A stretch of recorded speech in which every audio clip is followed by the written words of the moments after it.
Bonjour et bienvenue au podcast Premier Visionnement. Le but de ce podcast est de s'amuser tout en discutant d'un film ou d'une série de films. Il est important de prendre en note que si vous n'avez pas encore écouté le film à discuter aujourd'hui, je vais le spoiler complètement. Bienvenue encore une fois dans l'âge iborien.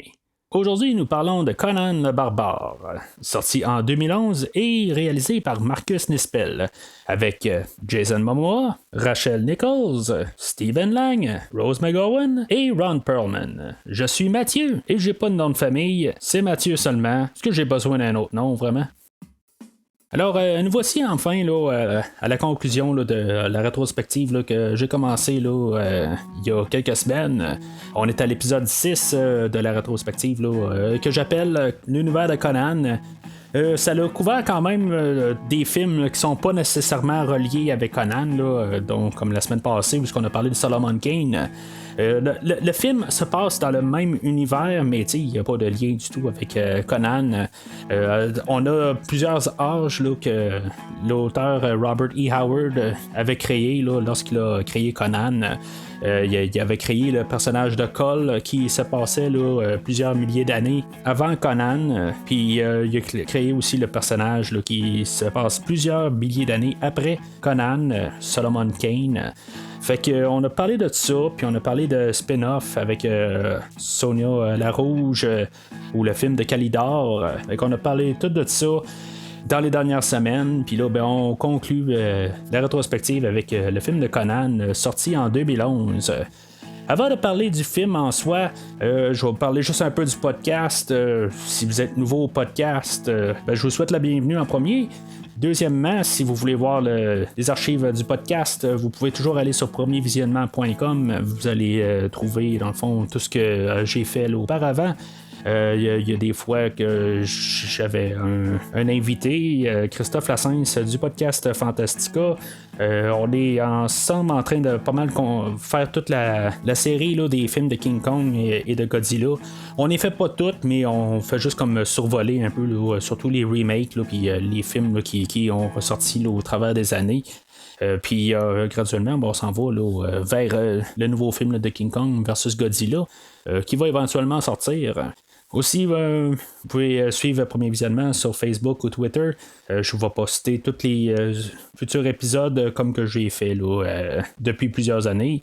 Parce que je poste tous les épisodes une fois qu'ils sortent, que je dis plusieurs années dans le fond. Le podcast là est... il célèbre ces 2 ans, là, ces jours-ci, où ce que j'avais commencé avec la rétrospective de Terminator. Fait que il y a quand même beaucoup de choses qui ont été faites là, depuis le temps. Fait que il y a quand même aussi beaucoup d'archives pour le podcast. Et dernièrement, pour suivre le podcast là, plus facilement, juste prendre un lien RSS. Qu'il y a dans la description de l'épisode ou vous souscrire là, avec une application, que ce soit Podbean, que ce soit Stitcher, Google Podcast, n'importe quoi, tout simplement. Là, juste souscrire au podcast là, pour recevoir les épisodes une fois qu'ils sont disponibles.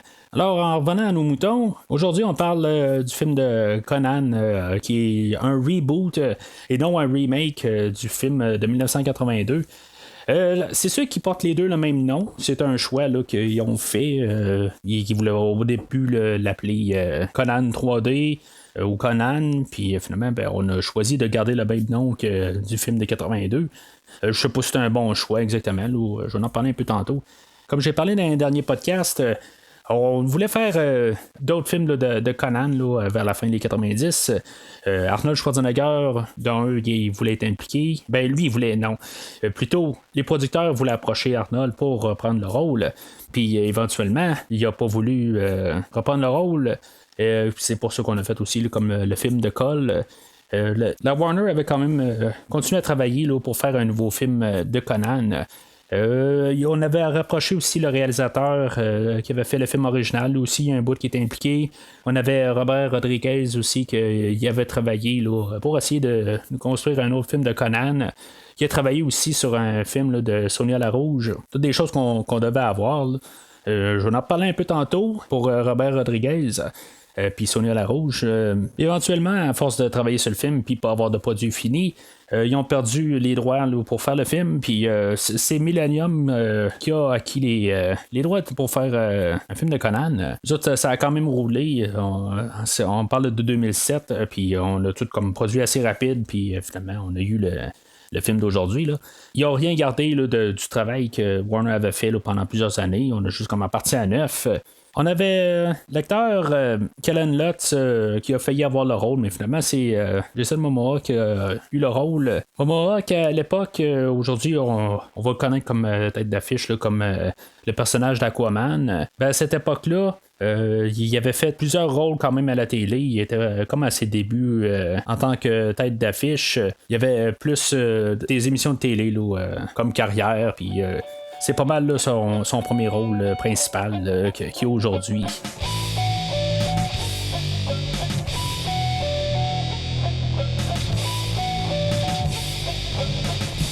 Là, aujourd'hui, on parle d'un film qui est un reboot, qu'on va redire un peu l'histoire de Conan.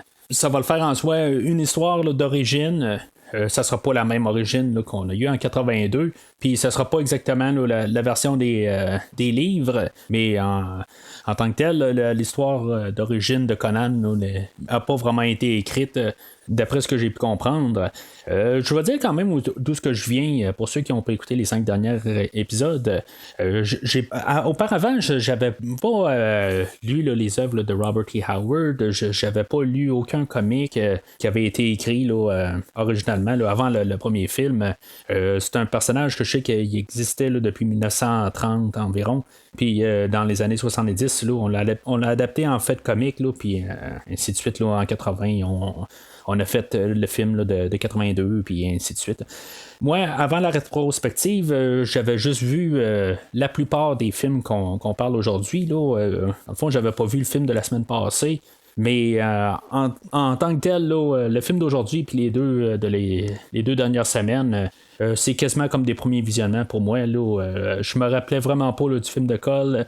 Le film de la semaine passée, comme j'ai dit, je l'avais pas vu. Puis même le film d'aujourd'hui, je l'ai vu au cinéma quand il est sorti là, il y a presque 10 ans. Puis quand il est sorti en Blu-ray, je l'ai acheté. Pas à sa sortie, là, genre dans une bin à 5$ là, dans un club vidéo. Je vais pour le réécouter, mais quelque chose qui m'est revenu là, pendant que j'étais en train de l'écouter.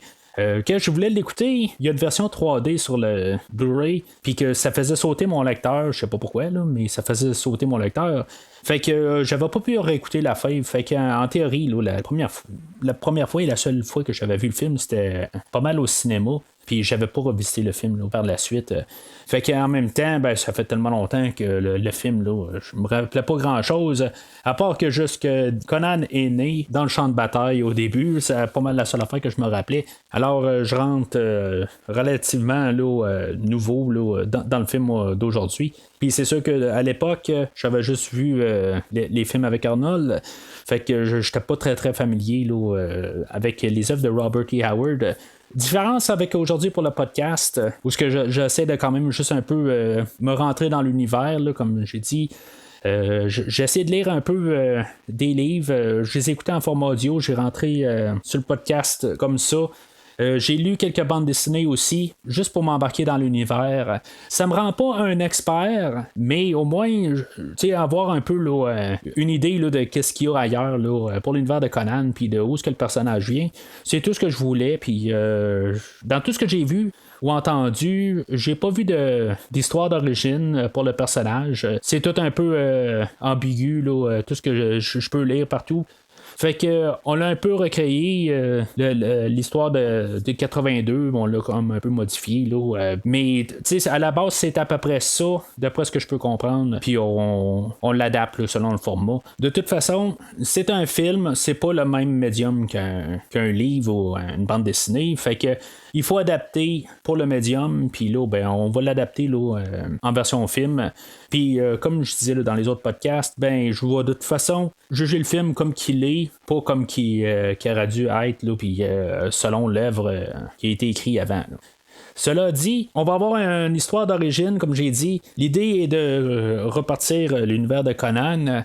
en essayant un peu de rester fidèle à l'œuvre originale, en mettant un peu plus de fantastique. Dans le film de 82, ce que je disais, c'est que oui, il y avait certains petits éléments fantastiques, mais pour à peu près 95% là, des fois qu'il y avait du fantastique, mis à part genre une boule de feu qu'on voit quelque part, que tout est comme un peu comme un univers réel. On a des gros serpents, mais de toute façon, aujourd'hui, on voit de plus en plus là, sur Facebook là, des gros serpents qui sont trouvés à quelque part là, alors, je vois pas ça nécessairement là, comme un film là, qui est très fantastique, là, le film d'origine. Puis même quand on voit là, des démons dans le film original de 82, je me dis c'est peut-être juste une question là, de traduire l'information pour le téléspectateur.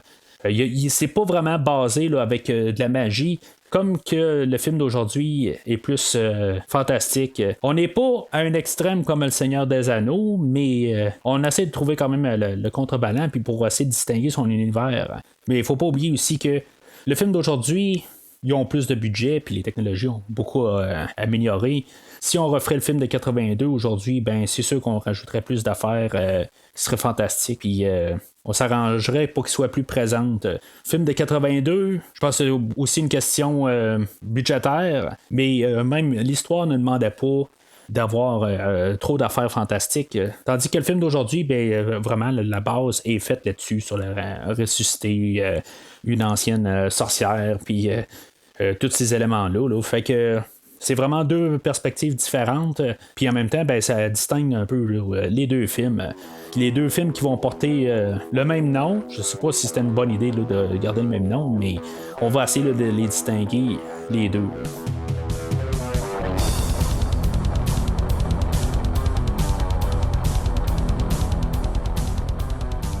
Alors, le film d'aujourd'hui, comme les 5 autres films là, de la rétrospective, on va commencer avec un monologue jusqu'à un texte là, pour nous embarquer dans l'histoire, nous sentir, savoir où est-ce qu'on est là, dans l'époque, qu'on est vraiment là, plusieurs milliers d'années.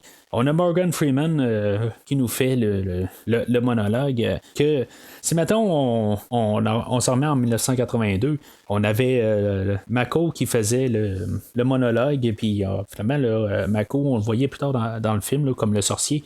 J'aurais quand même aimé ça qu'on voit Morgan Freeman dans le film. On l'a juste embauché dans le fond là, pour dire 4 lignes pour le monologue du début, puis il revient un peu plus tard, une fois que Conan devient adulte. C'est tout, mais j'aurais aimé ça avoir une version physique là, de Morgan Freeman. C'était pas juste à la fin, quelque part, qui croisait là, avant de retourner à son village, là, ou je sais pas, je trouve que ça aurait été le fun de le voir à quelque part. Mais en tout cas, pendant qu'il fait son monologue, ben, c'est là qu'on va savoir un peu aussi l'histoire là, du masque d'Acheron, puis que ça, c'est notre base d'histoire. Base d'histoire. L'histoire du masque va être pas mal réglée vers le début du film. Ça va être plus la ressuscitation de la sorcière de Kalarzim. Mais on nous a comme tout dit l'histoire là, en 2 minutes. Puis ça transite le champ de bataille où ce que Conan va naître dessus. Je crois que ça, c'est plus fidèle aux histoires originales. Qu'il soit né sur un champ de bataille, qu'il soit né dans la neige, qu'il soit né n'importe où, je m'en fous pas mal. On dirait qu'on en a fait la pub du film qu'il est né sur un champ de bataille, puis c'est même écrit en dessous, né sur le champ de bataille, quand on regarde le poster du film, c'est ce qu'il voulait forcer dessus. Peut-être que ça aurait dû s'appeler Conan, né sur le champ de bataille, puis pas avoir de Conan le barbare. Peut-être, mais je trouve que ça aurait été un petit peu ridicule comme nom. Là. Puis même, je suis pas trop chaud à l'idée. Là. Ben, pas que je trouve froid, là, mais je veux dire, je trouve que on savait pas quoi dire. Fait que on a mis comme un peu l'emphase là-dessus. Puis c'est sûr que on a une scène là, qui est quand même un peu, je vais pas dire traumatisante, mais une scène qui est quand même un peu dérangeante où ce que Conan en bébé va comme recevoir un petit coup d'épée, puis finalement ben le père à Conan, Corin, lui va être obligé de faire une césarienne d'urgence à sa femme, puis pour que Conan naisse. C'est comme on dirait que tout d'un coup ils sont dans leur bulle, puis il y a personne là, qui arrive. puis qui vont attaquer le père de dos. Il n'y a pas de danger là-dessus, puis en plus que Corinne va prendre son enfant puis qu'il va lever dans les airs. Tu es dans un champ de bataille. Il y a toutes sortes d'épées partout, il y a toutes sortes d'affaires qui se passent. Tout le monde est là pour essayer de survivre puis tuer le plus de monde possible. Puis c'est comme pas l'endroit nécessairement la meilleure pour ça. Je comprends qu'une femme ne décide pas quand est-ce qu'elle doit accoucher. Mais ils paraissent vraiment comme dans leur bulle, puis il n'y a absolument rien qui se passe là, qui les met en danger.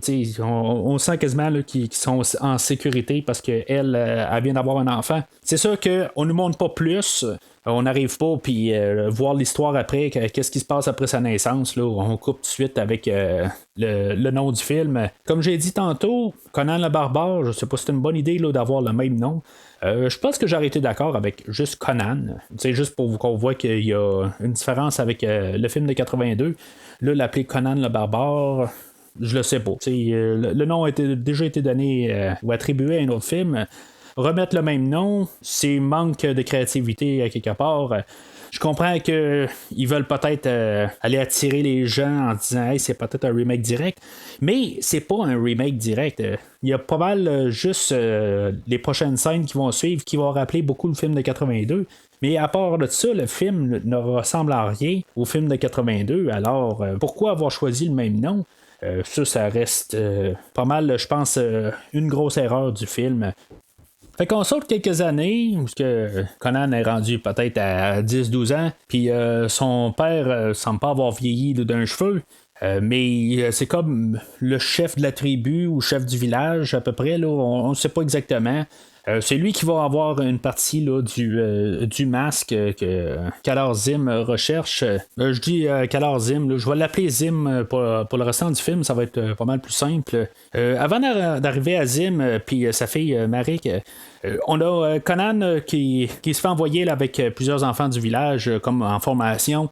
Ils doivent comme faire un genre de marathon puis garder les œufs qui se sont fait donner. Faut que l'œuf elle revienne correctement au village. Puis pendant ce temps-là, ben, on a Conan que lui, il aperçoit là, comme des genres de sauvages là, qui veulent venir attaquer le village. Puis Conan va les tuer un par un, puis il va garder leur tête, il va ramener ça au village, puis on va voir qu'il y a encore l'œuf intact. Ça va être comme un peu une idée là, dans le film là, de montrer que peut-être qu'il est un peu trop enragé, puis qu'il faut qu'il se calme un peu. Je sais pas exactement si c'est vraiment la bonne idée. À quelque part, on est dans un monde de sauvages, puis genre le village se fait attaquer pour rien. Je veux dire, à quelque part, il faut qu'ils savent se défendre. Corin ou Corinne, en tout cas, le père à Conan, là, je vais dire Corin, lui, il va former un épée là, pour Conan. Il va lui dire qu'il est pas prêt, finalement, là, à avoir l'épée. Parce que, justement, c'est ça, il pense pas assez. Il veut trop foncer dans le tas, il est pas assez sage. Ça va être un peu l'histoire que Conan va devoir faire pendant tout le film.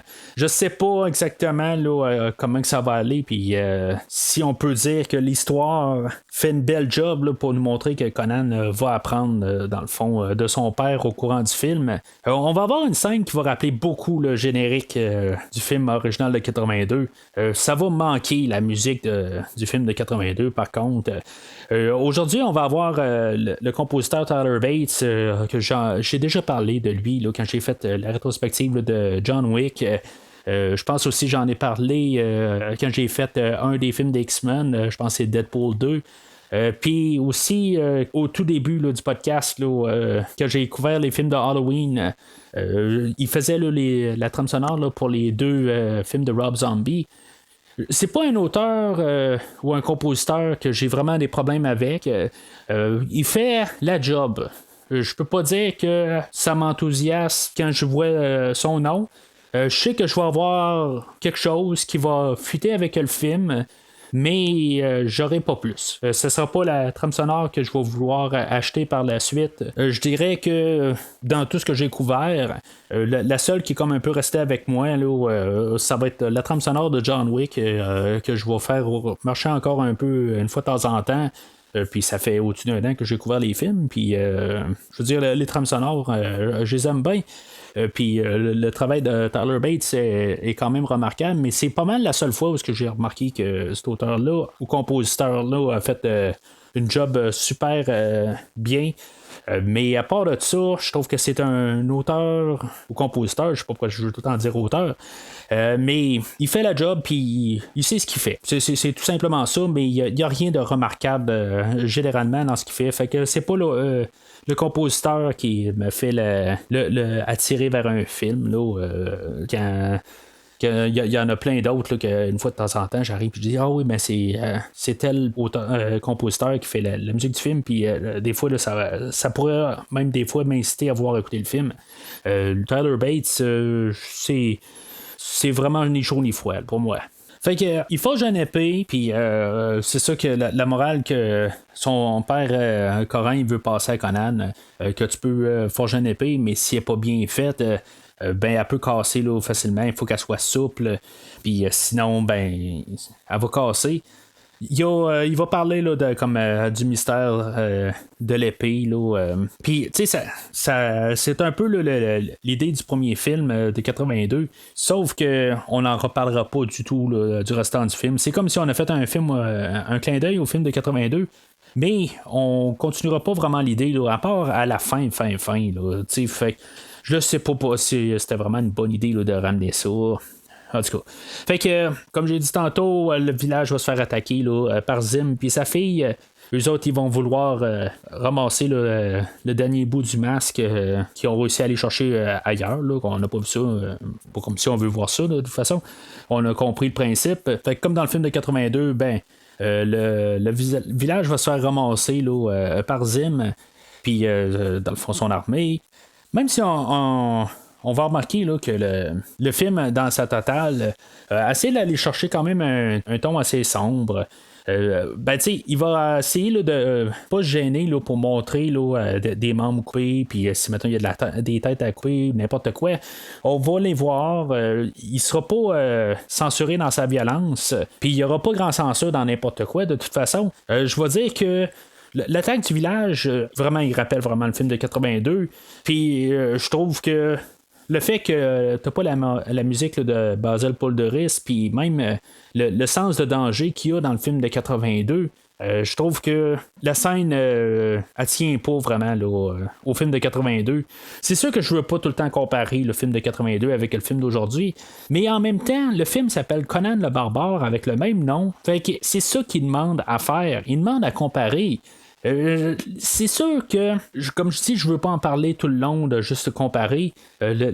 Rendu à la prochaine scène, une fois qu'on va voir Conan plus âgé, là, on va arrêter de faire les comparaisons. Mais comme tout le début, on fait juste des comparaisons, c'est ce qu'on nous demande en bout de ligne, en nous plantant d'en face le nom de Conan le Barbare, puis en plus avec le village qui se fait attaquer par notre antagoniste du film. On va avoir Corin qui va être enfermé là, dans sa hutte. Puis que finalement, ben, il va se faire pas tuer parce que dans le fond, il va se faire mettre juste en position qu'il va faire comme contrebalancer, là, savoir si c'est Conan ou Corin qui meurt. Tu sais, dans le fond, là, je me dis, Zim, il veut écœurer Corin pour savoir où est-ce que le morceau du masque il est caché. À quelque part, il me semble que la logique des choses aurait dû être que Zim tue Conan, même si Zim va arriver et dire ah ben je t'aime bien parce que t'es défiant et tout ça. Tu sais, regarde, il a tué à peu près tout le village, pourquoi que garder un petit gars vivant, ça changerait quelque chose à sa vie. Et c'est sûr qu'il fallait qu'il trouve une raison pour qu'il garde Conan vivant. Là. Naturellement, on ne pouvait pas le tuer tout de suite. Puis par le fait même, ben on essaie de dramatiser là, la mort de Corin. Je vais parler de Ron Perlman pour une minute. Je trouve que la présence de Perlman dans le film fait un gros morceau. Perlman, que lui devait faire la voix de Conan là, dans un animé qu'on voulait faire dans les mêmes années. Sur une autre histoire de Conan, que ce soit un projet à part, là, où Perlman était embauché pour faire la voix de Conan. Je trouve que pour le père de Conan, il n'y a quasiment pas de meilleur acteur qu'on aurait pu choisir. On avait même peut-être demandé à Arnold Schwarzenegger pour prendre le rôle. Je sais pas, rendu là, je pense que je préfère mieux Ron Perlman. Je suis pas sûr que de ramener Arnold Schwarzenegger dans le film, ça aurait été une bonne idée, honnêtement. J'aurais pas été trop pour. Je sais pas pourquoi. Là, je trouve que ça aurait pas vraiment fité. Puis je suis plus content là, d'avoir Ron Perlman qui rajoute plus de présence, si on veut, à toute cette section-là du film. Je dirais que tout là, pour les premières 25 minutes du film, je trouve que c'est un très bon début. Je trouve qu'on est embarqué avec le petit Conan pour qu'est-ce qu'il fait. L'acteur est bien choisi. Toute l'action se déroule quand même assez bien. C'est sûr que, tu sais, comme j'ai dit, là, les références au film de 82, il perd. Mais pour ce qu'il a à lui, il fait bien. Faut voir un peu entre les deux. Je veux pas dire qu'à chaque fois s'il fait pas bien la chose ou s'il perd contre le film de 82, il est pas nécessairement dans le champ. Il faut quand même comprendre un peu la différence. Je m'emmerde pas, puis je trouve que c'est quand même un bon 25 minutes là, pour commencer le film, puis placer nos pions dans le fond là, pour la quête de vengeance là, de Conan. Puis même la mort de Ron Perlman, toute la manière où ce que c'est ça a été placé, qu'on laisse Conan, dans le fond, là, que lui va essayer de faire sauver son père, puis que finalement Ron Perlman, là, il va comme se sacrifier. Je trouve que toute la mise en scène là, est bien, puis je trouve qu'on place vraiment bien là, le film. On arrive à 26 minutes, puis c'est là où on voit notre Conan adulte. Quand j'écoutais le film, dans le fond, j'ai écouté le film 2 fois pour aujourd'hui, je me disais... OK, là, on a comme eu toute une histoire pour la première demi-heure du film. C'est 26 minutes, là, mais en tout cas, la première section du film, on a une histoire, puis elle se ferme, puis je suis tout dedans. OK, je suis rentré, les personnages, puis tout s'emboîte très bien pour tout ce qu'on nous a montré. Ça me fait penser à un film que je vais parler éventuellement, du nom de Vendredi 13, le remake de 2009. On a le même réalisateur aujourd'hui. Quelque chose que je me suis rendu compte juste à la fin qu'on avait le même réalisateur. Éventuellement, je vais parler de Vendredi 13 2009. Là. J'ai commencé là, une rétrospective là, que je veux faire là, sur plusieurs mois, puis peut-être qu'il va couvrir là, 1 an ou 2 ans là, le temps de faire tous les films. Là. Je veux juste comme faire un film à la fois, juste les pitcher là, une fois par mois ou aux 2 mois là, quand j'ai le temps. Je veux pas faire tout ça d'un bloc. Je fais les films de Freddy au travers. Fait que c'est une rétrospective là, de 20 films. Puis le but là-dedans, c'était pour faire 20 semaines de suite. Avec des films d'horreur, c'était plus question que quand on va arriver avec un nouveau film qui va probablement arriver là, dans les 2 prochaines années. Que ce soit un nouveau Freddy ou un nouveau Vendredi 13, ben que j'ai déjà couvert les films, puis sans couvrir ou faire une rétrospective là, qui va durer la moitié d'une année. C'était plus ça là, mon but en arrière de l'idée, dans le même principe là, que ce que je fais avec les Godzilla et les King Kong en ce moment.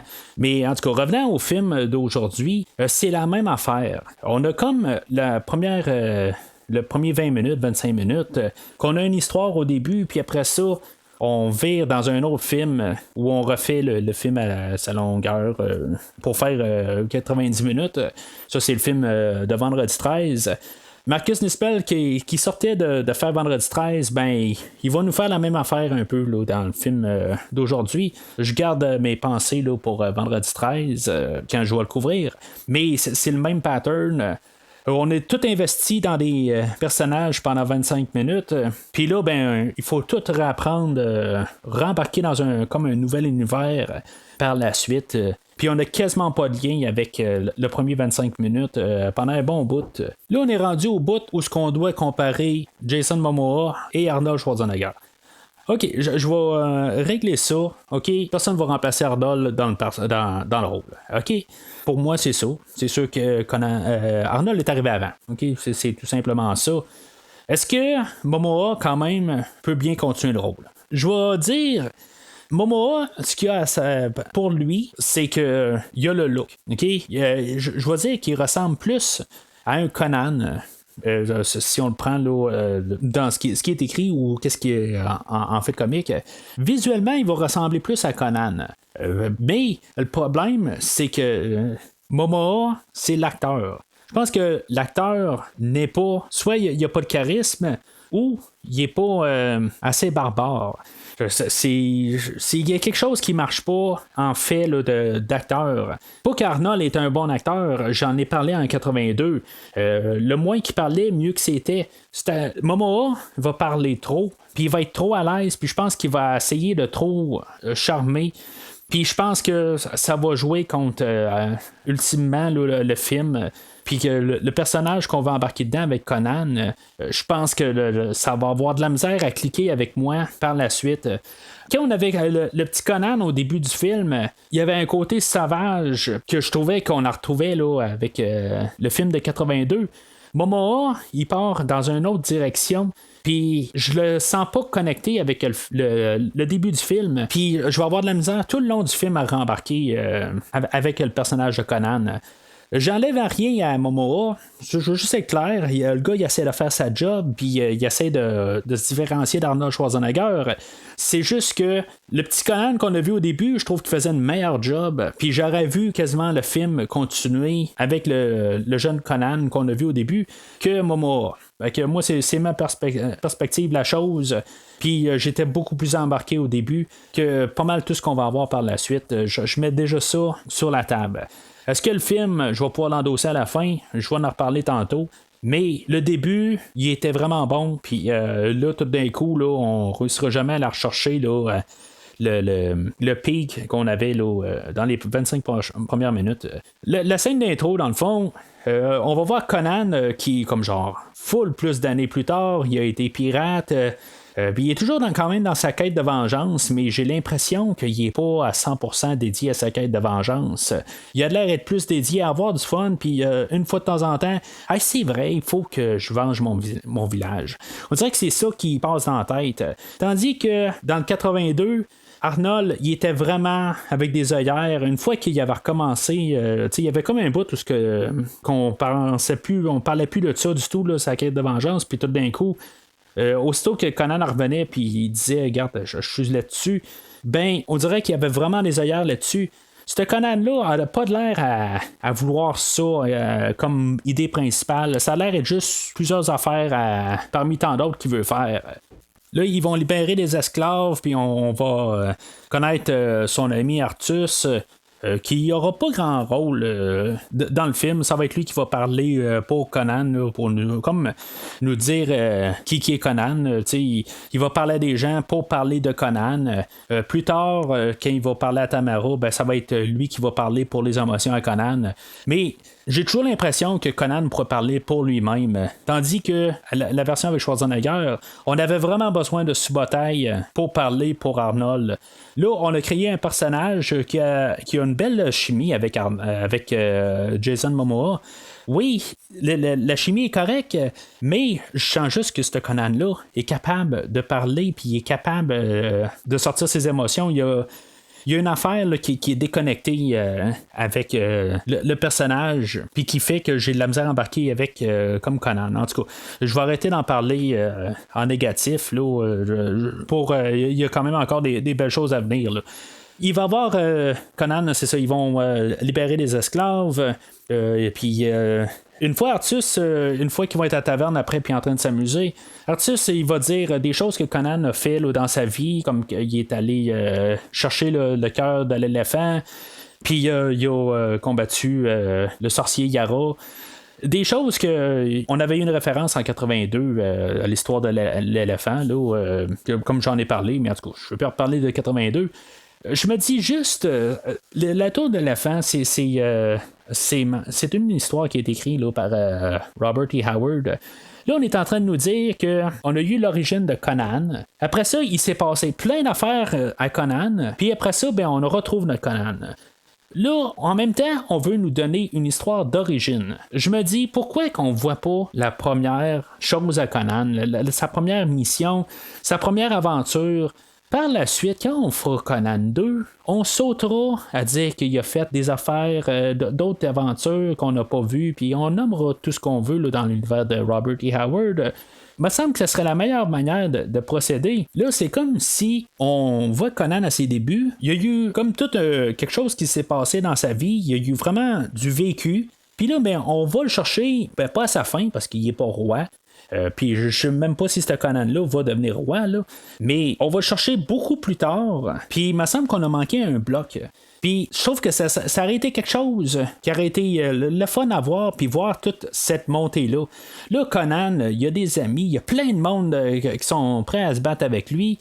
Il y a une déconnexion carrément avec le début du film. Puis ça l'aide pas là, avec la suite, là, puis connecté avec le début du film.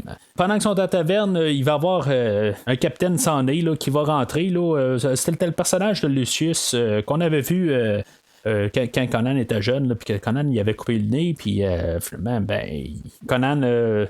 Il va se faire prendre prisonnier pour finalement se révader de là, puis il va libérer d'autres esclaves, puis finalement pour arriver à Lucius, pour dans le fond embarquer dans sa quête de vengeance, puis savoir où ce que Zim est. Là, on va jouer un peu là, comme dans un jeu vidéo, on ramasse un objet pour amener au prochain tableau, puis après ça on ramasse un objet là pour amener au prochain tableau, où là c'est plus dans le fond, on nous dit va à tel endroit, puis après ça va à tel endroit, puis va à tel... c'est pas mal ça dans le fond là, l'histoire d'aujourd'hui. Fait que lui, il va nous envoyer à quelque part. On va avoir l'introduction du personnage de Tamara, que elle va avoir du sang pur, que dans le fond, ils ont besoin de elle pour faire renaître la mère à Marik. C'est une ancienne sorcière, comme j'ai parlé tantôt, puis elle va pouvoir faire transformer Zim en dieu, puis en tout cas, c'est comme toute l'histoire là, du grand machin, dans le fond, là. Finalement, c'est ça, Zim, lui, après avoir eu le masque du père de Conan, ou le compléter, ça va y avoir pris genre 20 ans pour réussir à trouver la manière de faire ressusciter sa femme. Je me dis, ça a pris vraiment 20 ans pour que, en coïncidence, en même temps, Conan est sur le point de retrouver Zim, puis en même temps, comme par hasard, c'est en même temps que Zim a trouvé qu'est-ce qu'il fallait qu'il fasse avec le masque. Je veux dire, c'est un petit peu trop là, de coïncidence. Sur 20 ans, là, on s'entend.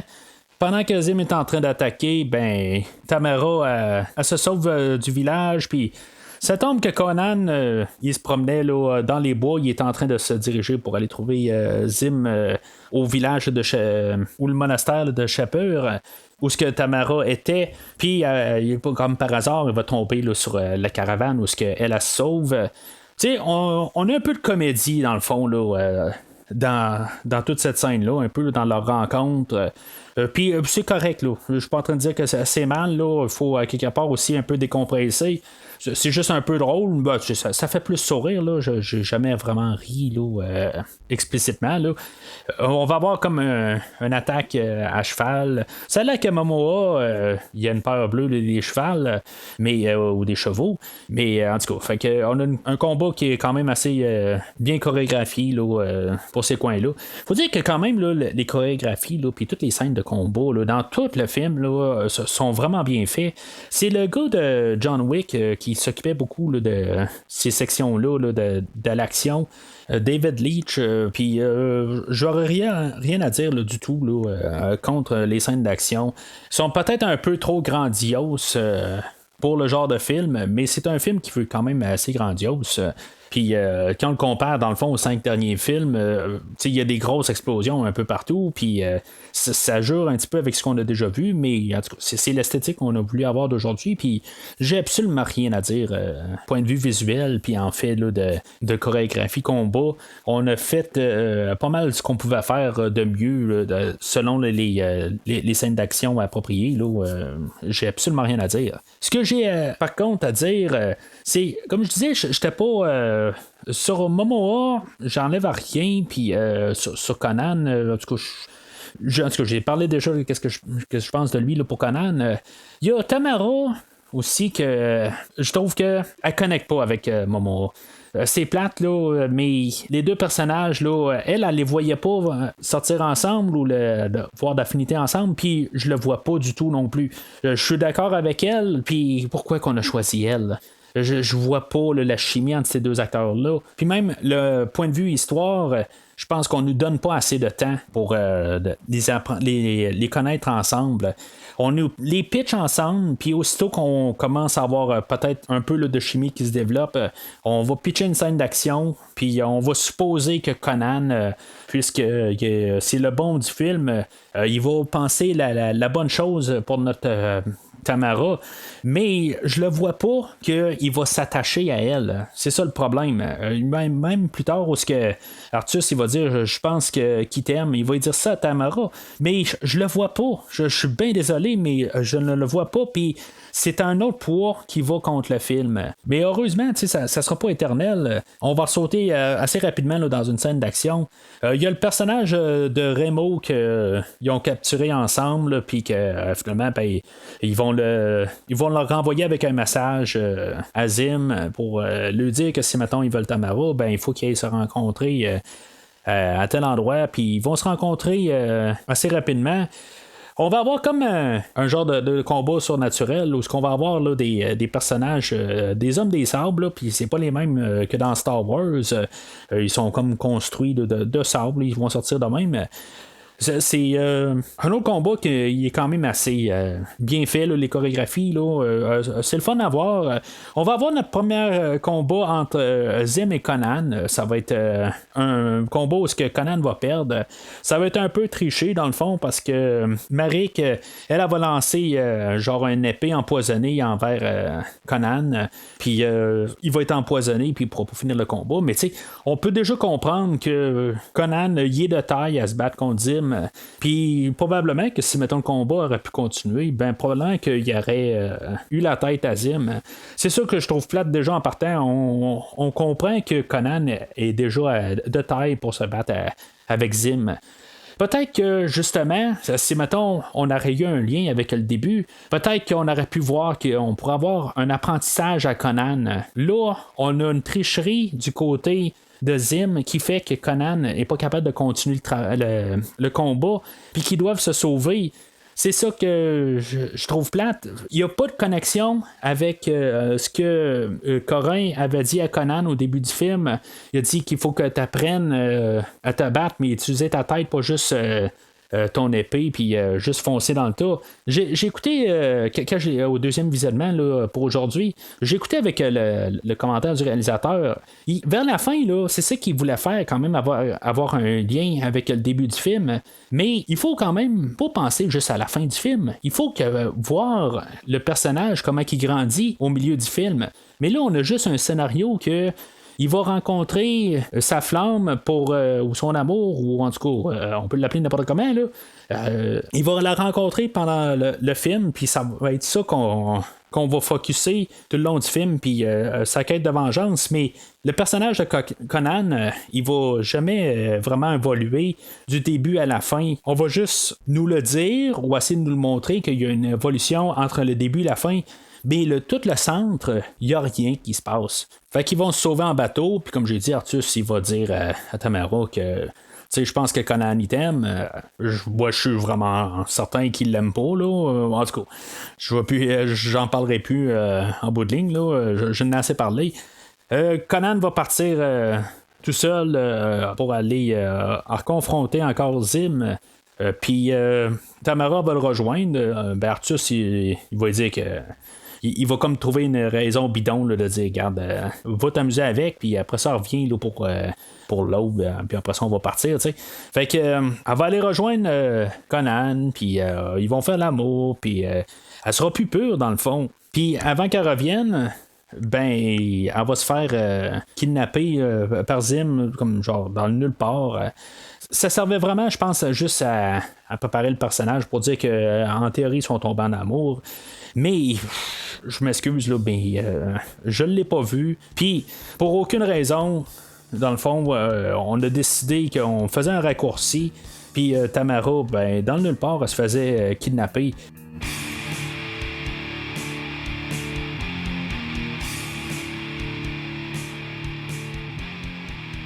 Fait que Conan se réveille, puis il se rend compte que Tamara s'est fait kidnapper. Il va trouver un morceau à terre qui va dire que dans le fond, il va comprendre que c'est Zim qui l'a kidnappé, puis après ça, ben, il va aller retrouver un personnage qu'on avait vu au début, là, à El Hashan. Pourquoi il s'est pas dépêché à aller rechercher Artus? Pourquoi qu'on est allé chercher un personnage là, du début qui avait apparu pour à peu près 15 secondes à peu près? Je le sais pas exactement. Peut-être c'est pour mettre un peu de diversité, mais encore une fois, on nous demande de nous réinvestir dans un personnage rendu à la fin du film. Au début, on avait nos personnages. Après ça, on a eu comme tout un temps qui a passé, puis qu'on s'est réinvesti dans d'autres personnages. Puis là, ben, tout d'un coup, on nous envoie un autre personnage que on va avoir de la misère à s'investir dessus quand on avait déjà de la misère à s'investir dans Artus parce qu'on ne le voyait pas si souvent que ça, mais en même temps on est plus investi dans Artus parce qu'on le voit quand même on and off depuis le début. Pourquoi qu'on n'a pas Artus jusqu'à la fin? Puis pourquoi est-ce qu'il faut rembarquer un autre personnage là, qu'on a vu quelques secondes? Je comprends que d'un autre côté, on se dit que Conan a beaucoup là, d'alliés un peu partout, puis que en bout de ligne, on veut montrer là, qu'il est capable d'être solo puis que finalement il s'adapte avec le monde qui est. Ça, je peux comprendre ça, puis c'est intéressant comme choix. Sauf que là, on fait un film, puis on essaye là, d'embarquer avec des personnages, puis à chaque fois qu'on commence à embarquer dans les personnages, puis on nous le retire. Mais je vais avouer que c'est pas fatal en bout de ligne. Ça me change pas là, du tout là, d'aimer ou pas aimer le film. Là. Je vais juste le dire pour ce que c'est que j'aurais préféré que ce soit le personnage d'Artus là, qui continue à partir de là. Mais j'enlève à rien là, au personnage là, de Eloshan, puis l'acteur. J'enlève vraiment rien. Il fait quand même bien sa job, puis tout. Là. C'est juste que, point de vue film, j'aurais préféré qu'on continue avec au moins le même pour qu'on continue au moins à apprendre à connaître nos personnages plus que nous envoyer encore des nouveaux personnages puis qu'on essaie de s'adapter. Fait qu'il va rentrer là, comme par les donjons du château, puis on va avoir une attaque là, d'une grosse créature, là, ou un genre de pieuvre. Puis c'est beau, ça question là, de nous embarquer dans l'univers. On nous embarque encore là, des monstres, des créatures. Puis, dans le fond, on va avoir un combat avec un genre de gardien. Puis, c'est quand même une scène qui est quand même pas pire encore. Je veux dire, on essaie juste de mettre une scène d'action, mais on essaie de s'arranger pour pas qu'elle ressemble comme l'autre scène avant. Puis, on change un peu l'endroit où c'est, puis on change le genre de chorégraphie. Puis, c'est quand même une belle scène. Mais une fois qu'ils vont comme sortir de là, ils vont devoir aller entrer là, dans une caverne du crâne. Pourquoi que c'est pas la même place? Je sais pas tout à fait. Là. Puis El Hashan va devoir partir. Puis il reviendra pas encore. C'est encore plus étrange comme choix.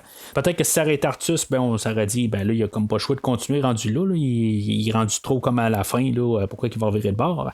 Ça, je peux comprendre, là, mais c'est juste un choix qui est quand même assez bizarre. Il fallait que, dans le fond, qu'on aille Conan contre Zim, puis qu'on aille Tamara contre Marik.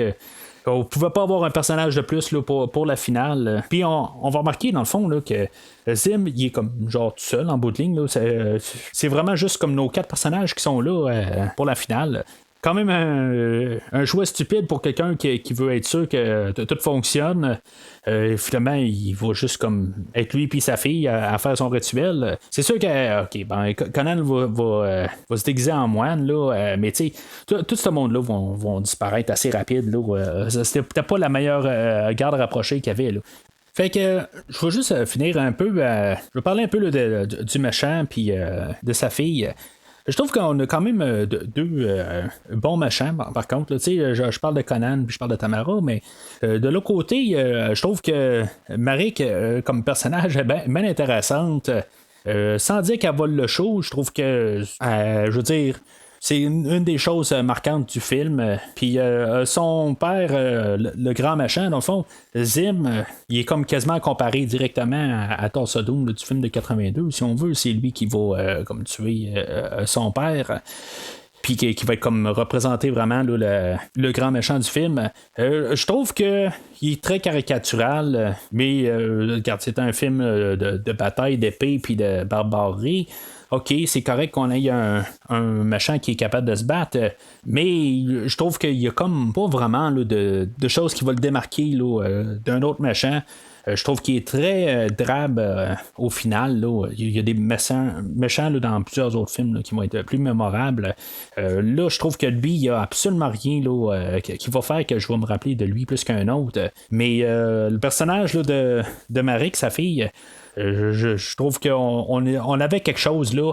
On n'en a pas trop, puis on en a juste assez, mais on voit qu'elle est vraiment dérangée, la fille. À quelque part, elle veut comme prendre la place de sa mère. À quelque part, là, tu vois qu'elle est dérangée. Là. Puis on voit quand même que Sim, il n'est pas dérangé à ce point-là. Puis c'est correct. Là. Il y a un bout, on dirait qu'on veut s'en aller dans ce terrain-là. Puis ça vient épeurant un peu. Là, mais c'est ça. Heureusement, on va pas dans ce terrain-là. Mais au total, je trouve que quand même au final, on a une force là, avec les deux méchants du film. Puis c'est ça, dans le fond, c'est juste pour mieux placer ça. Conan contre Zim, puis Tamara contre Marik, c'est vraiment cliché. C'est comme la fille sur la fille, puis le gars sur le gars. Puis éventuellement, on passe du temps à se battre. Finalement, Tamara elle va réussir à éliminer là, Marik une fois que Conan va y avoir coupé la main. Puis, pourquoi est-ce que Tamara n'a pas réussi à la tuer elle-même? Là? Je sais pas. On aurait pu trouver une manière là, que vraiment qu'elle puisse le faire tout seul. C'est sûr que c'est un film de Conan, mais quelque part, Tamara aurait pu faire le cheminement puis réussir à la battre tout seul. C'est sûr que Tamara, c'est genre une genre de moine, tu sais, elle vit quand même paisible. Puis une fois qu'on lui donne une épée à quelque part au milieu du film, elle devient aussi forte que Conan. Ou autant bonne plutôt, là, pas aussi forte. Tu sais, ça n'a pas de sens en bout de ligne.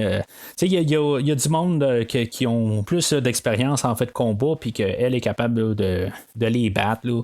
C'est tout le temps des genres de clichés dans des films là, qui me gossent, que le monde apprenne tout de suite à utiliser leur arme mieux que quelqu'un qui est mieux expérimenté. Ça n'a pas de sens. Ça pourrait arriver une loque qu'une fois, elle va réussir à en tuer un, mais commencer à en tuer 2 ou 3, 4, là, ça se tient pas. Mais en même temps, on voudrait peut-être pas avoir Conan là, qu'à tout bout de champ, il doit courir pour la sauver parce qu'elle n'est pas capable de se défendre. Ça, c'est correct aussi, là, point de vue narratif, à quelque part, qui est capable là, de se déprendre par elle-même, c'est correct. Mais à quelque part, que Conan, il doit venir finir Marik, puis que Tamara a fait juste comme la pousser pour terminer le combat.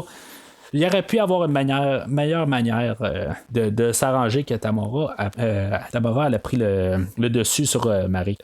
Là, on va finir ça avec Conan puis Zim quand Tamara et Conan vont s'en aller, puis que Tamara elle va comme passer au travers là, du pont, puis Conan va essayer de la retenir avec une chaîne.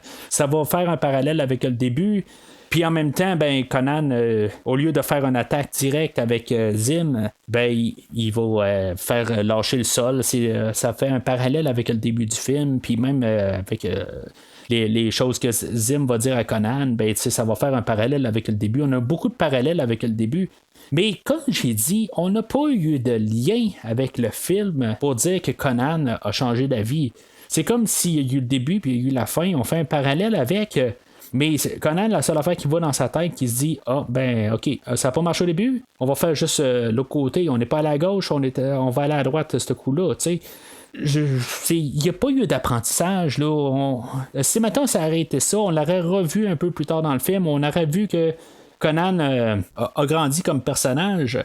Je verrais mieux ça, mais là, je trouve ça ridicule. En plus, on va nous le marteler sa tête. C'est drôle, hein? On revient comme à la même situation du début. Ça me dérange pas tant que ça qu'on nous le rappelle, mais il aurait fallu mieux le faire. Fait qu'éventuellement, Zim va tomber dans la crevasse, là, puis il va mourir là, puis tout va pas mal terminer là. J'aurais été à l'aise avec Tamara qui meurt en bout de ligne, juste un peu de rajouter de la douleur à Conan, puis montrer qu'il doit rester seul. Mais en tout cas, tout finit super bien. Conan va retourner à son village au début, puis il va penser à son père, puis dans le fond, il va comme Se dire qu'il y a comme avec les flashbacks, puis on va comme supposément comprendre qu'il a mérité d'avoir l'épée que son père il disait qu'il était pas prêt. Mais, comme je dis, avoir eu un apprentissage au travers du film, ça aurait été pas mal mieux que là, tout d'un coup, Conan qui a plus réalisé que il a fait les choses d'une manière il y a plusieurs années, puis là, ben, ça n'a pas marché de telle autre manière, ben là, qu'on fait ça de l'autre manière.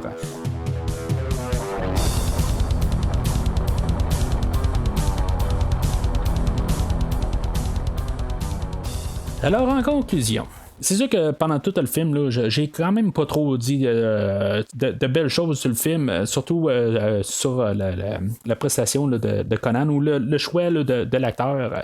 C'est pas un film que je peux endosser, là. Je vais continuer avec cette pensée-là quand même, mais c'est pas la pire affaire qu'il y a sur Terre. T'sais, je vais y aller sur un terrain, là, je vais dire que c'est un jaune, c'est pas un vert, puis c'est pas un rouge. C'est un film qui est quand même un bon divertissement. C'est pas le meilleur divertissement, mais point de vue visuel, il n'y a rien à reprocher au film. La violence, je trouve que la violence nécessaire, qu'est-ce qu'on recherche là, dans les films, on n'a pas vraiment eu de la censure là-dessus, puis on a laissé ça aller comme que ça devait être. Comme j'ai dit, Momoa, il y a des bons côtés, il y a des mauvais côtés. Son apparence comme Conan est correct, ok? Puis peut-être mieux que celle de Schwarzenegger pour son apparence, pour être Conan. Le problème, c'est que on a Momoa, que lui, il est trop content d'être sur le plateau. Puis, en quelque part, pour qu'est-ce qu'il a à faire comme rôle, je pense qu'il aurait dû être plus sombre, il aurait dû moins parler, il aurait dû peut-être plus bouder, plus grogner, mais en quelque part, je comprends qu'on voulait peut-être faire un genre de super-héros avec, puis ça n'aurait pas été la meilleure affaire, puis on aurait pu dire, Momoa, il sait pas tenir un film. Mais le problème, c'est que ça va contre le personnage, puis contre l'idée du film. Si maintenant on aurait eu quelqu'un comme Artus qui aurait parlé pour Momoa, puis on aurait vu Momoa juste grogner puis juste être sauvage, je pense que ça aurait fait un film plus solide puis plus crédible. Là, on a un Conan aussi au début, puis on a un autre Conan là, qui prend la relève à 25 minutes, puis celui-là du début, on pouvait sympathiser avec, on pouvait comprendre. Ça fit pas avec l'autre Conan qu'on a par la suite. Je comprends qu'on va essayer de vendre Momoa, mais le Conan que je recherchais dans le film, on le voit au début du film. Puis il fait très bien sa job. Puis il est peut-être meilleur au total que Schwarzenegger. Mais c'est un enfant qu'on voit pour une dizaine de minutes dans le film. Puis on le perd après 26 minutes. C'est vraiment dommage. Fait que ça fait qu'on n'a pas d'investissement dans le film. On voit des bonnes chorégraphies, puis c'est le fun. On peut quand même un peu s'amuser à voir les chorégraphies. Mais quand on tombe avec Momoa puis Nichols, qu'ils essayent de nous faire à croire qu'ils sont en amour, qu'ils vont éventuellement s'aimer, ça marche pas. Puis, tu sais, ils finissent même pas le film ensemble. Tu sais, ils sont supposément écrits pour être ensemble, mais ils sont pas ensemble. Tu sais, ça marche pas, là. Même en fait, le script, ça marche pas. Puis ça, en plus, ben, on va nous présenter le personnage d'Artus, puis on va le switcher au milieu du film, puis on va nous envoyer Eloshan, que lui, on n'aura même pas jusqu'à la fin. Fait qu'on a comme plein de personnages qui n'arrêtent pas de jouer alentour de Conan. Puis on n'est pas capable de se décider, c'est lui qu'on veut qu'il soit là aussi pour aider Conan pendant tout le film. On essaie de juste comme nous coller des bouts pour se dire peut-être qu'on va aimer ça là. Fait qu'on va envoyer ça, puis on va le retirer, puis on va essayer d'en envoyer un autre, juste pour que quelque part on se dise bon, ben au moins il y a une section du film qu'on aime. Ça marche, mais à un certain degré, comme je dis, c'est le début du film qui marche, puis le restant, ben il marche plus vraiment. Fait que je vais tenir sur mon jaune. C'est pas le pire film qui existe, mais dans la rétrospective, il tombe en dessous du film original. Ça, je l'avais dit déjà en partant, dans le fond, que le 82 est supérieur. J'étais avec ça, mais ça n'empêchait pas que ça pouvait être quand même un film que j'endosse. C'est pas parce que on a un film inférieur déjà en partant, parce qu'avec ce qu'il voulait faire, déjà par la structure du film, avait déjà beaucoup de choses qui jouaient contre, mais il aurait pu quand même être un film endossable. Là, il était endossable à un certain point, mais je peux pas pleinement l'endosser. Quelqu'un qui va vouloir embarquer là, dans l'univers de Conan, je vais lui dire, va voir Conan 82. Si tu as aimé 82, va voir sa suite, qui est beaucoup plus légère, mais que je peux quand même me placer derrière à un certain niveau. Puis, si mettons, tu n'en as pas eu assez, puis tu veux quelque chose qui ressemble plus à l'univers, va voir Solomon Kane, que j'ai couvert la semaine passée. On a un bon ton, puis on a quelque chose qui ressemble beaucoup au film de 82. Là, on a quelque chose qui veut ressembler au film de 82 ou qui veut être supérieur ou similaire, surtout avec son nom. C'est sûr qu'il veut au moins vraiment avoir la même renommée. Pas que les films de 82 a la grande renommée, mais en tout cas, écoutez le film de ce que j'ai dit sur le film de 82. Pour savoir ce que j'en pense. Mais c'est ça, on l'appelle pareil, on y met le même nom. Fait que c'est sûr qu'on va avoir quelque chose de similaire au même statut que le film de 82. Mais il y a plusieurs affaires qui sont pas au rendez-vous. Puis qui restent que dans toute la rétrospective. C'est un moment décevant. Là, c'est pas la pire affaire, mais c'est décevant. Peut-être que des fois, comme je parlais là, la semaine passée avec Solomon Kane, je me disais peut-être que si on aurait eu un 2, peut-être que ça aurait nuit au premier film. Peut-être que si on avait eu un Conan, une suite à ce film-là, peut-être que ça aurait aidé un peu à ajouter des affaires à ce film-là rétroactivement. Mais le film d'aujourd'hui, il reste un film seul. Puis honnêtement, là, il devrait quasiment être oublié.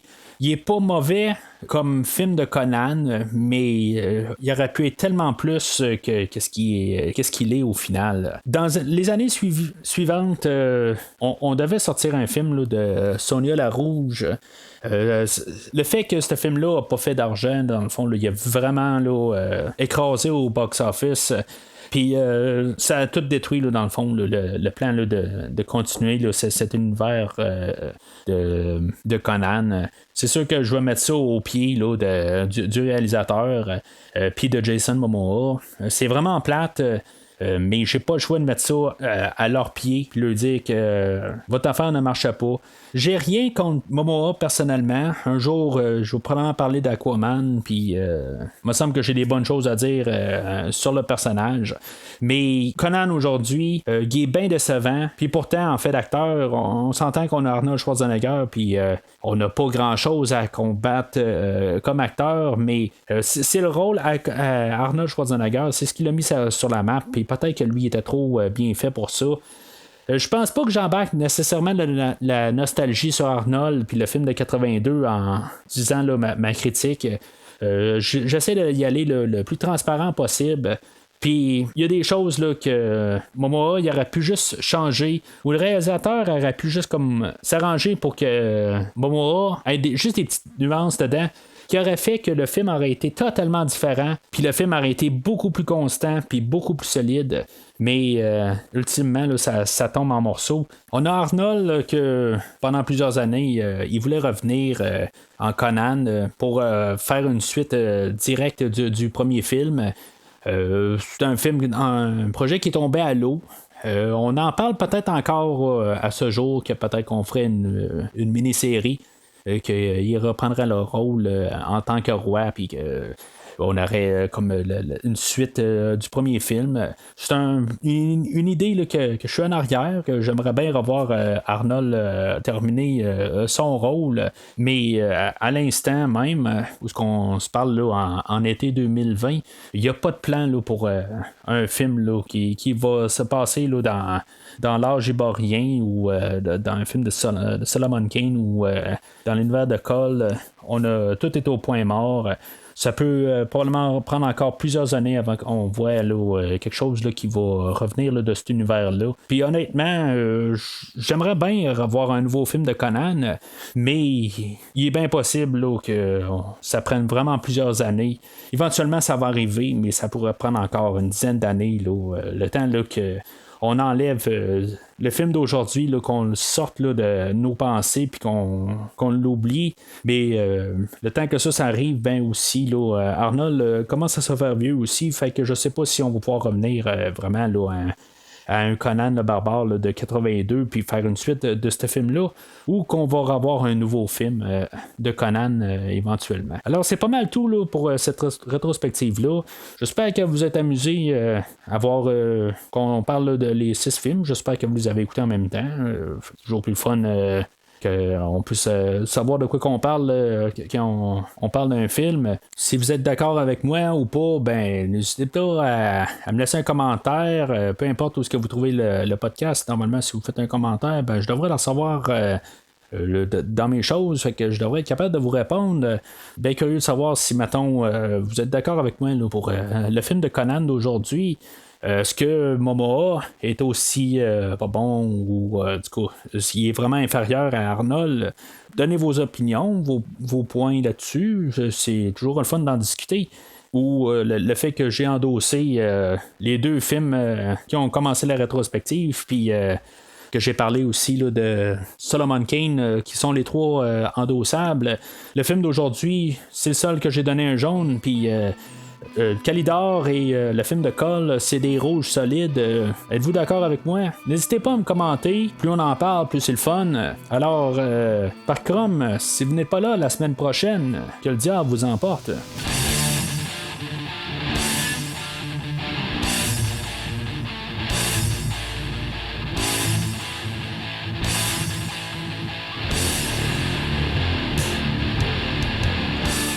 Merci d'avoir écouté cet épisode de Premier Visionnement. J'espère que vous vous êtes bien amusés. Revenez-nous prochainement pour un nouveau podcast sur un nouveau film. Les opinions qui se sont dites sont les miennes et ont pour but de mieux comprendre le film et ou trouver un sujet de discussion et non de servir comme version officielle ou définitive du film discuté ici. N'oubliez pas de suivre la page Facebook de Premier Visionnement pour être informé de nouveaux podcasts.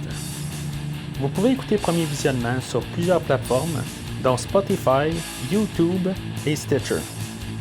Merci et au prochain épisode.